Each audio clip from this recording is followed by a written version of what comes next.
Hello, আসসালামু আলাইকুম। কি অবস্থা? ভালো আছেন? আমি মুরাদ বারেন থেকে।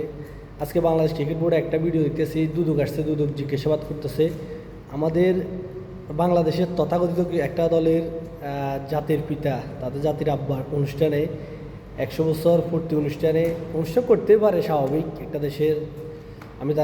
আমি বঙ্গবন্ধুকে শ্রদ্ধা করি এবং মুক্তিযোদ্ধা হিসেবে শ্রদ্ধা করি, এক দেশের কৃতি সন্তান হিসেবে শ্রদ্ধা করি। তবে তার একটা অনুষ্ঠান করবো বলে 25 কোটি টাকা খরচ দেখিয়ে 7 কোটি টাকা খরচ করে 19 কোটি টাকায় মেরে দিয়েছে এক পাঠক, এক এক এক দল। নাম বললে তো আর আবার আইডি চলে যাবে, সমস্যা। 25 কোটি টাকা খরচ হয়েছে বলছে, কিন্তু বাস্তবে খরচ হয়েছে মাত্র 7 কোটি টাকা। মাইনাস প্লাস করে দেখা গেছে প্রায় 19 থেকে 20 কোটি টাকা একটা দলের পকেটে চলে গেছে। টাকা উঠে নিয়ে গেছে, তবে খরচ করে নাই। বাংলাদেশে হলিউড চলছে গত 15 বছরে ক্রিকেট, এমনকি প্রত্যেকটা সেকশনেই হলিউড চলছে, হলিউড। কারণ গত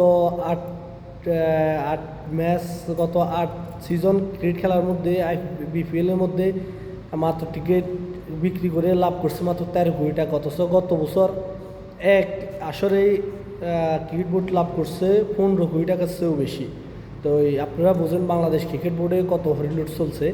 এখন আজকে যে দুদক আসছে, আসার পর এখন জিজ্ঞাসাবাদ চলতেছে।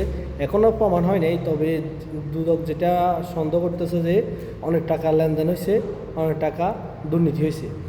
আমি মনে করি গত 15 বছর, বা সাধারণ পাবলিক মনে করে গত 15 বছর হিসাব ক্রিকেট বোর্ডকে দেওয়া দরকার, দুদককে। এবং এত টাকা, হিউজ পরিমাণ টাকা, এখানে টাকা কোনো 1-2 টাকা না, হিউজ পরিমাণ টাকা মেরে দেওয়া হয়েছে। এই সব জনগণের টাকা, টিকিট বেচার টাকা, ক্রিকেট বোর্ডের টাকা। আর আমাদের পাপনদা, উনি তো গেছে ইংল্যান্ডে, চলে গেছে টাকাগুলো মাইরা। অর্ধেক টাকা মারছে পাপনদার আয়ত্তে থাকা অবস্থায় যারা লোক আছে, পাপনদার কাছের লোক যারা, তারাই অর্ধেক টাকা ক্রিকেট করে অর্ধেক টাকা মেরে দিছে। কত 100 কোটি টাকা মারছে তো এটার হিসাব না, কিন্তু দুদক এখন যেটা সন্দেহ করতেছে, টিকিট যারা বেচা কিনা করছে, টিকিট যারা লেনদেন করছে, যারা সাপ্লাই দিছে, তারা সবাই বিরত করতে পারে। আর বর্তমান ক্রিকেট বোর্ডকেও বলে দিতে চাই যে যারা এই ধরনের আকাম কুকাম করবেন, খারাপ কাজ করবেন, দুর্নীতির সাথে জড়িত থাকবেন, একদিন না একদিন সবার কাছে হিসেব দিতে হবে। আর হাসর ময়দানে তো আমার রাষ্ট্রের ভাগ করার ফলে যদি আমার ভাগে 1 পয়সাও আসে, ইনশাল্লাহ আমি হাসর ময়দানে 1 পয়সাও ছাড়বো না। যারা এখন ক্রিকেট বোর্ডে আছেন, যে প্রতিষ্ঠানে আছেন, একটা টাকাও ছাড়া হবে না। এদের ওই হিসাব করে কাজ করবেন, কারণ জীবন ছোট ক্ষমতা সবসময় থাকে না, ক্ষমতা চিরস্থায়ী থাকে না। তাই যে কোনো কাজ করতে হলে হিসেব কিতাব করে করতে হবে। একটা পার্টিকুলারই অনুষ্ঠানে, মজিব শতবর্ষ অনুষ্ঠানে 25 কোটি টাকা খরচ করছে, এর মধ্যে 7 কোটি টাকা খরচ হয়েছে, আর 19 কোটি টাকা জাগাত গায়েব হয়ে গেছে। কী এক দেশ, আজব দেশ আমাদের বাংলাদেশে। আসলে এগুলো সবই সম্ভব, বাংলাদেশ বলে সম্ভব। ক্রিকেট বোর্ডে মহাদুর্নীতি চলতেছে।